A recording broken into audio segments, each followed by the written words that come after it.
bordir begini jadi berangkat ya. Siap. Guna bantu pemidaman kemutungan lahan yang terjadi di Dusun Limo Muara Medak, Desa Samarasa, Bayung Lincir, Muba, Kapolda Sumsel ngelaku ke apel pelepasan tugas di halaman Makobrimob Polda Sumsel. Jeru apel tersebut sebanyak 100 anggota Brimob ditambah Satpol PP sama BPBD bakal dikirim ke lokasi lahan tetunuh untuk bantu pemidaman supaya api gancang dipidamke.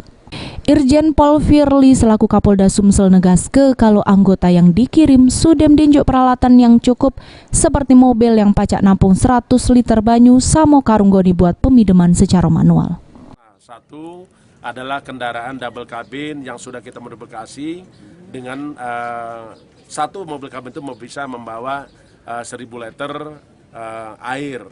Jadi saya kira ini kita akan mobilitas lebih tinggi. Di samping itu juga kita akan gunakan pemadam secara manual dengan menggunakan karung goni yang basah. Jadi kita ingin melakukan bahwa Satgas mengepung api, bukan api mengepung Satgas. Dengan adanya tambahan anggota ini diharap ke kemutungan gancang dipidamke. Abidin Riwanto, PAL TV. Terima kasih kepada seluruh rekan-rekan.